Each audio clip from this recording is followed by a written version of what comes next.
The subways will always be a bellwether for the perception of public safety in New York City.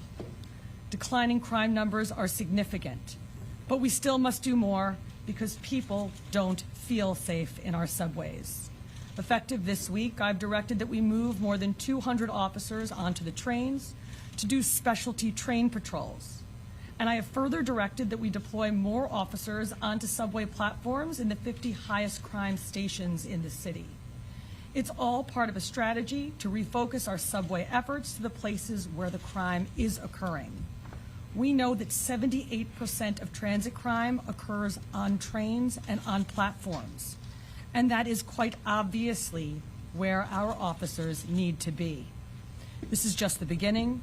This month, we will roll out substantial additional improvements to our transit deployments to be even more responsive to the terrifying acts of random violence we have seen recently. Nicole Johnson here. This is a big day.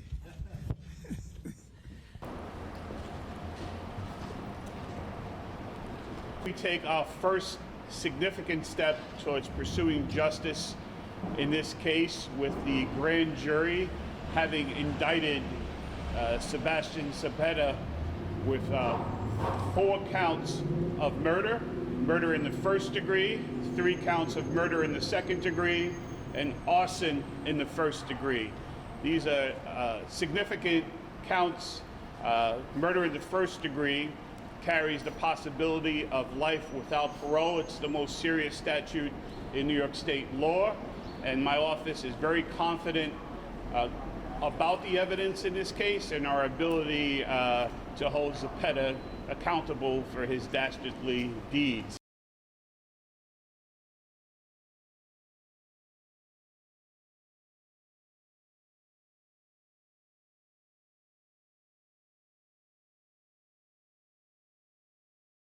There is no death penalty in the state of New York, so that's why the maximum penalty here is life without the possibility of parole.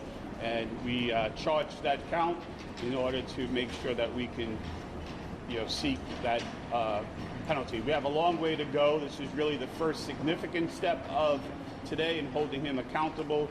There's going to be the felony arraignment again on January 7th, and then the trial team here will work to pursue justice. And of course, it's a priority for me, for my office, for the police department to identify this woman so we can notify her family of what had happened to her.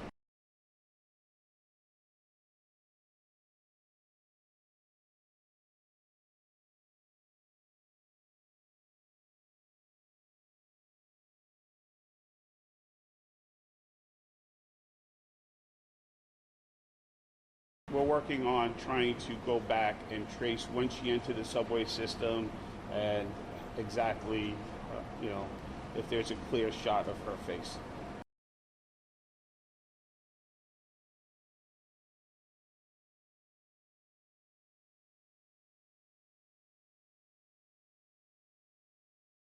I want to assure the people of this city that this office will do everything in our power to hold him accountable. This was a malicious deed, a sleeping, vulnerable woman on our subway system. This act surprised many New Yorkers as they were getting ready to celebrate the holidays.